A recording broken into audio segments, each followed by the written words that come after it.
What's going on, y'all? So listen.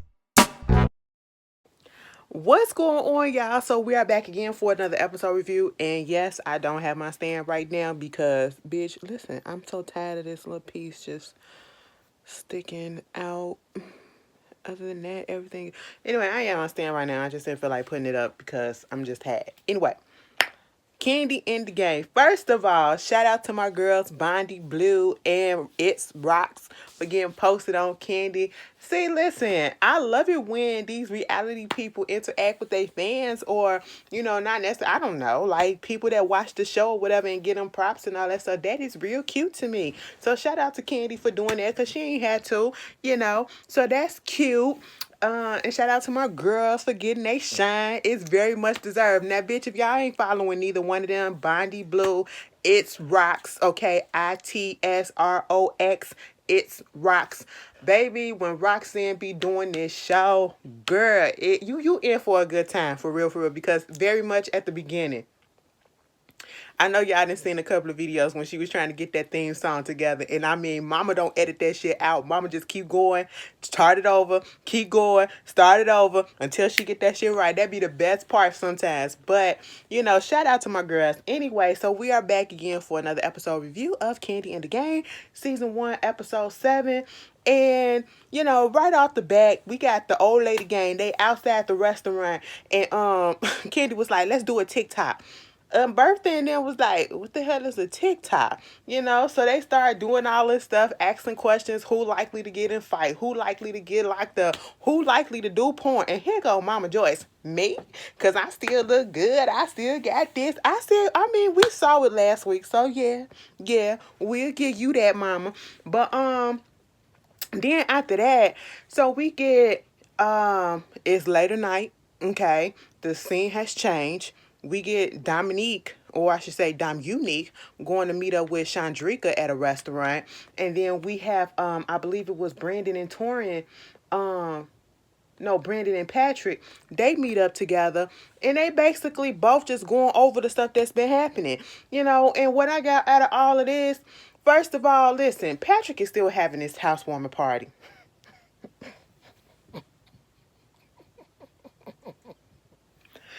I was with Brian when he said this ain't no housewarming party. This is a house standing party. What the fuck? Listen, if you ain't got no furniture in your place, we are not doing that, all right? At least rent some damn chairs, especially when you got older people that are coming. It's consideration. You don't want nobody else, put their ass on your seat, which is understandable. Like, you got your outside clothes on and all that. It's one thing that I'm letting you come up in here with with your shoes on, because I'm the type of bitch that's going to tell you, take them shoes off, put them little footies on, okay? But other than that, Patrick ain't got no furniture up in there. And he went to the furniture store. He said, ain't none of the furniture spoke to me yet. He sat down on the couch and it seemed like he liked the couch, but Safari didn't like the couch, so therefore he didn't like the couch. Now, Patrick, I'm going to need you to stop that. I'm going to need you to stop that, okay? Like Kandi said, you got to come back into your own, you know what I'm saying? Not let this girl just, dictate what it is. You going out for what she feel. Meanwhile, Torin is back to, doing the interior decorating, back to doing a housewarming party and everything. And he like, which one is it? First you take me off, then you put me on. You take me off, put me on. Which one? Okay, baby. When he came up into that house and he saw that beanbag, I said the same thing. Like, girl, this is all that you did. This is your interior decorating, a beanbag chair, girl. All right, but both Chandrika and Dominique, and then Patrick and the boys, they was talking about what was going on in the restaurant. Now, see, Chandrika was talking about getting caught up. All right, she was like, girl, Kandi and them, they done took me to the side talking about something. I was talking about they don't give a fuck about the restaurant and all this shit. And I'm like, this is what people has been saying. Patrick said this person said that. Okay, but you the one that got caught saying it. Even if you claim that you was repeating what other people were saying. Now, when we listen to that tape, that sounded like it was coming from your own opinion, okay? You weren't saying no shit like, well, other people were saying that you don't give a fuck about the no. You was like, we all know Kandi don't give a fuck about the restaurant. That's where it was coming from. Okay? That's where it was coming from. Meanwhile, Brandon and them talking about the same thing, getting caught up, okay, on cameras and shit. How to, the cameras is basically picking up everything. Like, whatever type of cameras, that Kandi and them get. I feel like all these businesses need to get, because when I tell you they picking up on all of the sound, like all of the sound, it's crisp. You ain't even got to put a subtitle up there to understand what's said, because you can hear it crispy, you know. And at the end of the day, Brandy trying to figure out whether who gonna lead the business, whether it's gonna be Dominique or him. And I really feel like that's messed up. And him as the manager, he should be the one that lead, because he the one that's technically really the one that's crossing the line. Because you upper management, why are you playing around with lower management, or I should say your employees that you're supposed to be managing, and that could be looked at as, and it can actually be used against them if somebody want to be vindictive, as if you were coercing him, he was coercing her or making her be with him or whatever, for whatever reason. It can be that. It's messy. That's why they don't want employees to be fucking around with each other like that. But when Dominique was talking to Chandrika, and Chandrika said, "Bitch, I didn't even know that I said the shit." It was like, I be saying so much stuff I don't remember. Dominique was like, "How is it that you don't remember? I can't, Like, you talk so much shit that you don't remember what you said. Now, that's a problem." But, they talk that shit out. Meanwhile, we get past that. I like that little scene where Brian took the girls and Torian to go to the wig shop. And because, he said he started wearing wigs. Now, actually, honestly, I will say this. I didn't think that it was a wig. Now, I knew in the confessional, the little blonde piece, I knew that was a wig. But I didn't honestly feel like the other stuff was too much of wigs. I thought it was a piece or whatever. But then again, I thought it was just his hair that was curly. Now, bitch, I could be a little naive. And I guess I was a little naive, because I didn't think that he was wearing wigs like that. Baby, I got an odd-shaped head. Or maybe it's because of the way my... okay, let me stop. Now we're talking about wigs. I'm talking about my hair. But anyway, they going up in there getting the wigs or whatever, and he was trying on different ones. And he was like, "This the Aunt Nora, okay? This Aunt Bertha, this Mama Joyce," and everything. That was cute. That was funny. He said he started wearing wigs and stuff because, he started to thin his hair. So that's what happened to a lot of men, happened at any time. And when he pulled that wig off in that store and he said, "Come on, let's do this," I said, "Oh, the confidence." So that was a fun scene. Back at the restaurant, you got Brandon just dazedly just walking around, not doing nothing. How is he management? Like, you outside on the fucking phone, and you got Philip up in the kitchen trying to see what's going on, because people keep telling him, "We need this, we need that, we need that," because Brandon ain't around. Brandon is not around, and then when he is around, he's not really doing much. They got clogged sinks and shit. It's flooding down into the basement, downstairs area. The area up there where they cooking it and or fixing the food is flooded. Bitch, let me tell y'all this. They keeping it all the way fucking real on this show, okay? They showing all the bad parts, all the good parts about running a fucking restaurant. And y'all can say, it's nasty and all this shit, but y'all gotta put it in mind. Because y'all think that all these restaurants, especially the most popular ones or whatever, you think that they all just go off without a hitch and they don't have no maintenance problems like that or whatever. Yeah, it may look nasty because ill, but at the same time, this is some real life shit, and you gotta look at the pros and the cons of having a business. You gotta deal with shit like this, okay? You need to always have something on hand, on deck, just in case something like this happens, and we can call you up. Y'all can get the plumber out here to fix this shit, so that it won't affect the business. But they up there doing, I said, but it did look nasty. It did look nasty, because I was like, "Oh my God, is the kitchen flooded? Is the kitchen flooded? Why did it look like that?" That's nasty, okay? But they was trying to get it. Philip over there in his clothes and his little suit or whatever, his little vest, trying to mop the shit up behind the desk and the counter and shit. Meanwhile, you got Brandon just standing there talking to Chandrika in there. And I'm just like, can you go get a fucking mop? Go put some towels down. I was just like, oh, this is stupid, okay? Meanwhile, you got Patrick outside, and he up there calling Mama Joyce, Bertha, and would you suggest someone to watch it? You know what? I don't know. I'm sorry, that was a text message. That was a text message. Anyway, he calling up the aunties and the grandmas, to basically have this food competition, bakery bake off. Okay, bring their best cake dish, and they gonna have a little competition about that. And come over there to the place and see how it goes, and pick which best is gonna come to the housewarming party. So when we actually do get that scene, Melvin is talking about Aunt Bertha. He was like, listen, whatever Aunt Bertha is, she do. That's my grandma. She don't nobody cook better than her. You know how we feel about our grandmas. Even if they can't cook, sometimes we'll hype their asses up. Because I do that shit with my grandma. Even though my grandma can cook, she can burn, and I miss her cooking. Like, I need to call her and tell her to come on over here and bring me some crab cakes, because baby, them crab cakes that she be making. But anyway, so they go to Kandi house and they get all of them together. The aunties get there. Aunt Nora made a coconut cake because she said everybody at her church always asked her to do the coconut cake. Some of them liked it. Basically everybody liked it, liked everybody's stuff, but they had little minimum critiques about it. One didn't really like coconut. Aunt Bertha had a pie. No, Aunt Nora had the coconut cake.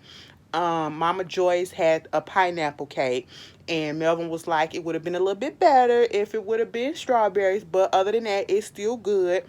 Mama Joyce had this pound cake. No, Bertha had the pound cake. Mama Joyce had the pineapple angel food shit or whatever. So they're trying to say that the shit was dry, but they said it was cute. It was cute. They wind up taking I think Mama Joyce cake. They wind up getting her cake or whatever, but they also wind up putting it on the menu. So it was just a fun little scene to have the family get together and everybody just having fun with each other, and that was cute.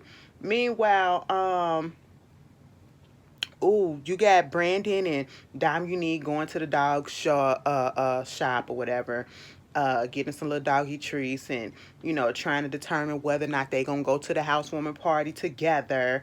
And I was just like, oh, I mean, if y'all together, everybody know that y'all together, go ahead and go together. I know they're trying to keep the shit on the low, but at this point, Dom and them already know that y'all together, so it is what it is. And then when y'all get to the housewarming party, y'all doing what y'all was doing, but we'll get there later. It was cute. It was cute. Nothing much. What else was going on in this episode? Torrin fucked around and told Chandrika that she can come to the housewarming party. I'm sitting here like, how you gonna invite somebody else to somebody else's party? Especially when you know the history between them. But we'll get to that. Because before that, Brian came over there to his place. And let me just say this, and I'm going to have to say this one more time. Brian is doing what he is supposed to do when you get what anybody should do when you get on a TV show. When you have eyes on you, whether it's millions or thousands, hundreds of thousands, who cares? You got multiple eyes on you, all right?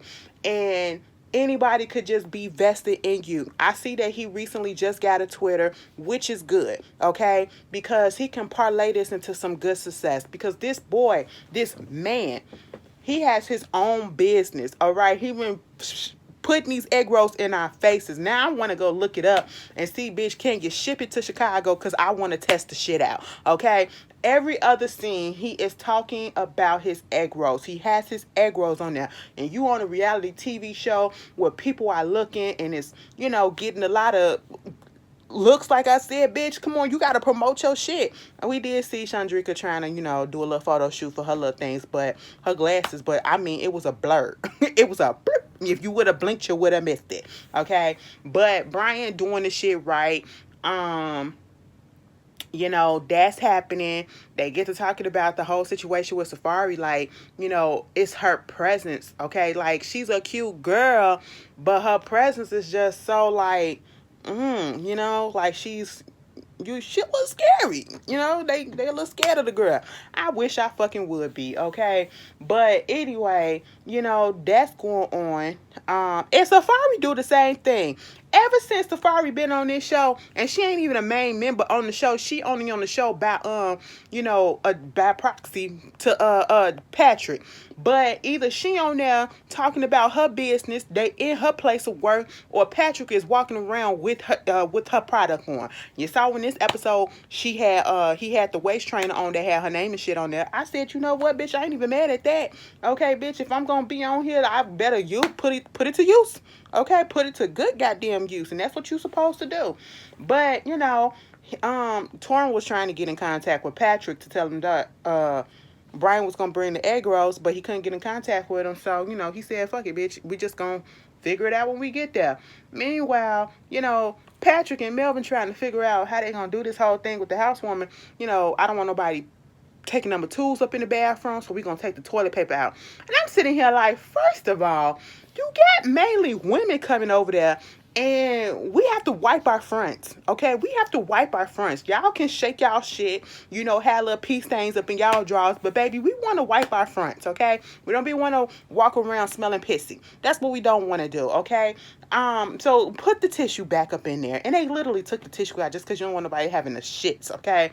And I'm sitting here like, again, this is more so about Patrick than it is about Melvin, because Melvin really don't got no say, or either that, or he really just don't care about this housewarming, Torrin come over there trying to see what the stuff is, and he was like, this is what she did. Especially when he saw that bee picture.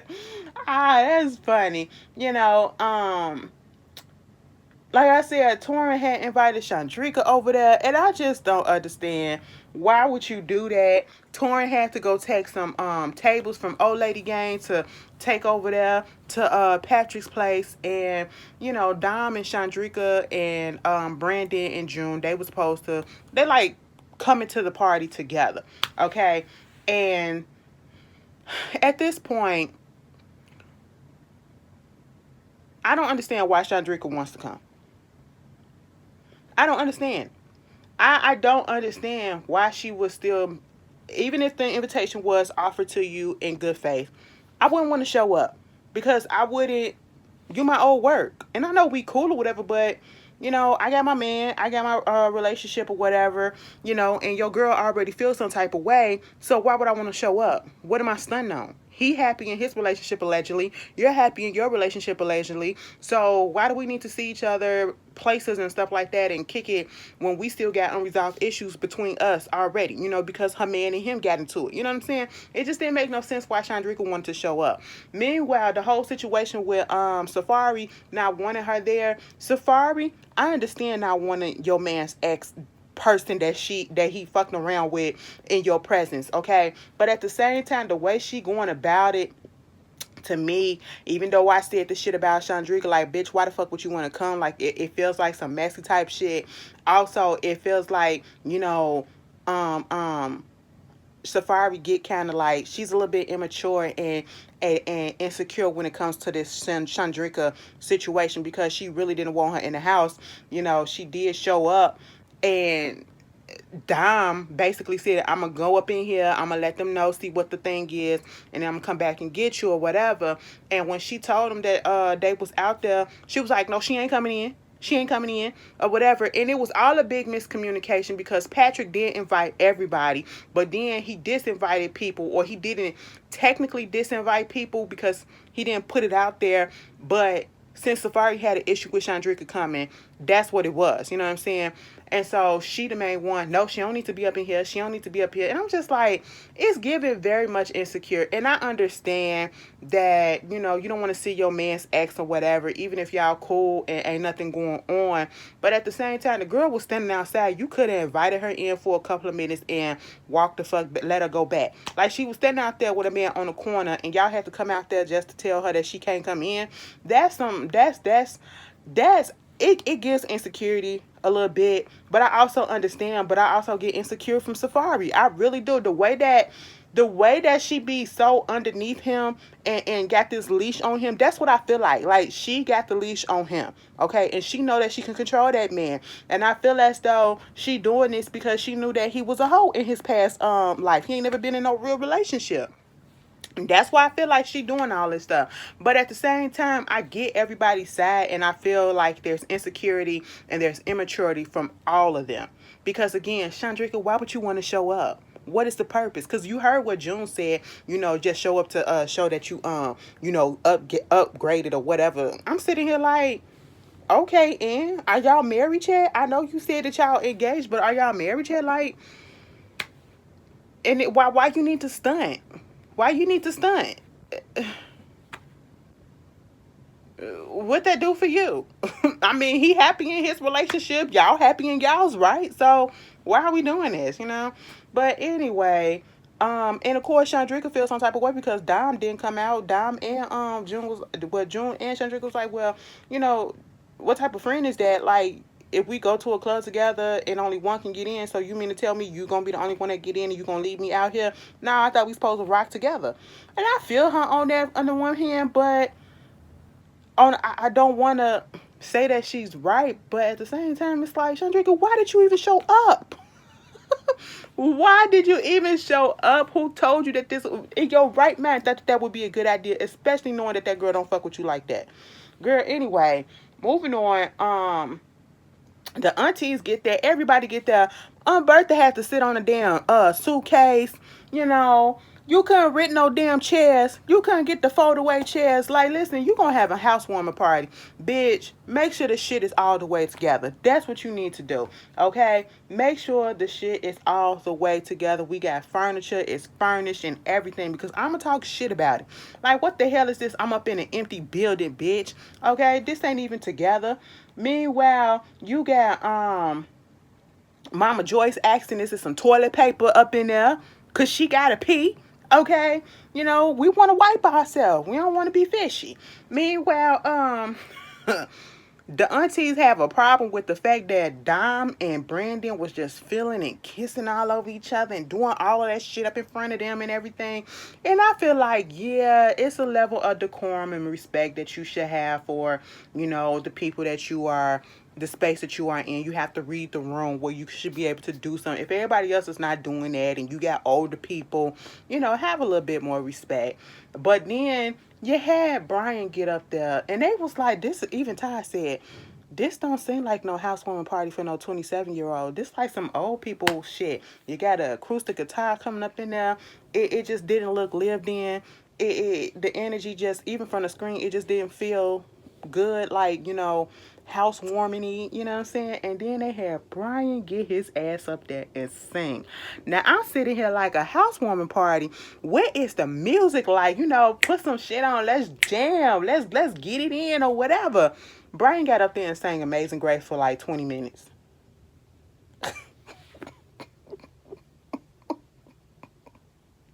And then for Don to say, Don Juan was like, he was a little flat on that Amazing, but okay, give him something. And then for Kandi to be like, he doing all this. I said, now, Kandi girl. Kandi girl. I like you, but you're not